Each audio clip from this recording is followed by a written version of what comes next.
My name's Ronnie Hobbs. I'm the marketing manager at Gun Media. You're taking a look at Breach and Clear Deadline. This is a spin-off of the original Breach and Clear, not a true sequel. The original Breach and Clear was a hybrid turn-based, so it's part turn-based, part real-time strategy game. You were played as a real special operations forces team. You were eliminating terrorists around the globe. It was a hardcore strategy title meant for hardcore military fans, but it was also built on mobile, so it was somewhat casual. So now these are the same guys from Breach and Clear original, same special operations forces guys. We're not revealing too much about the story, but you are found yourself battling a monstrous parasitic worm that has overtaken a city for a reason which we haven't discussed yet.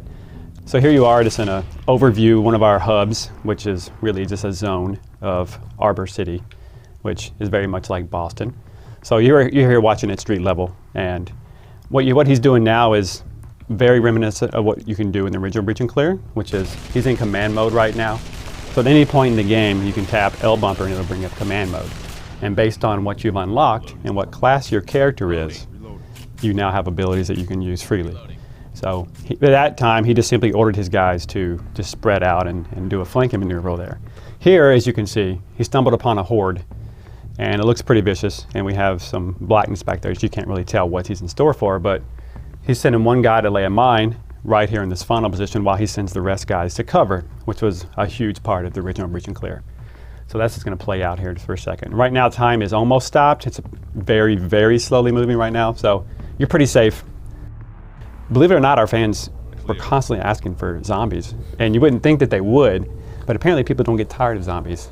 You know, even in this day and age, there's been a million zombie games, but people still are infatuated with that.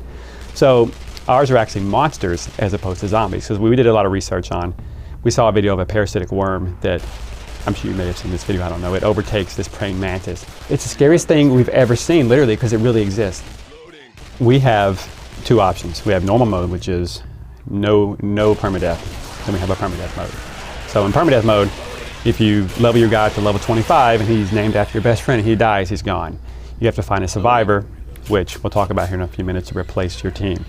In normal mode, they just get incapacitated and they're down and out, and when you get back to a safe hub, like a safe house, you can bring them back into the fight.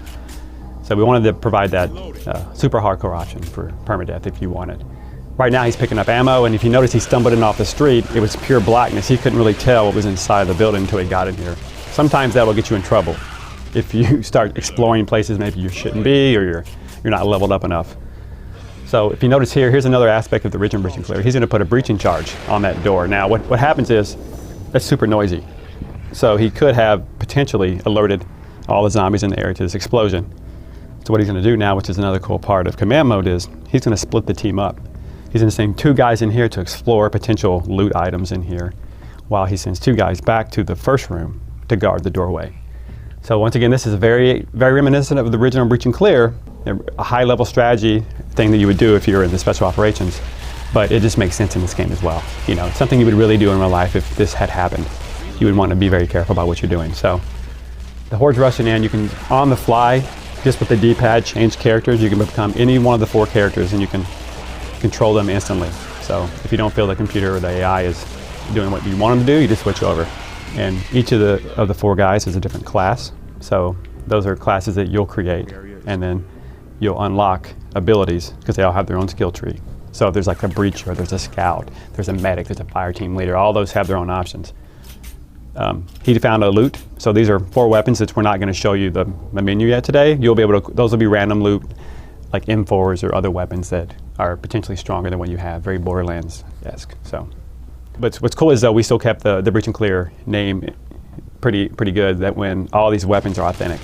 Now you will stumble upon like the occasional shotgun or something that is like a hunting shotgun, like which is really what you would find in real life if some guy had it in his house, if this situation actually occurred. So there's a couple casual guns there mixed in with our hardcore military ones. You also have melee items, so it's not as crazy as Dead Island or Dead Rising.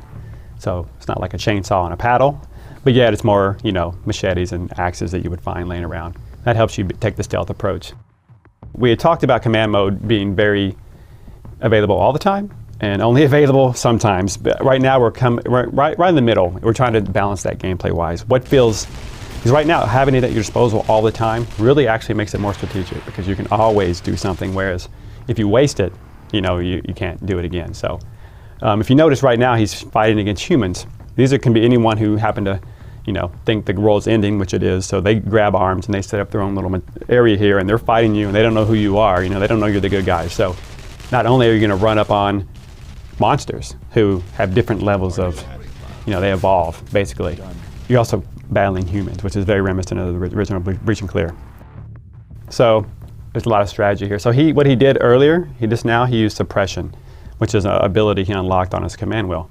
So he suppressed these two guys while he sends his other team members around. So you have to worry about monsters, and then you have to worry about humans as well in our game. So that's the demo, what we have. We've been developing this game for about 2.5 months, so we're really very early on. It's going to be coming to early access this fall, probably August or September.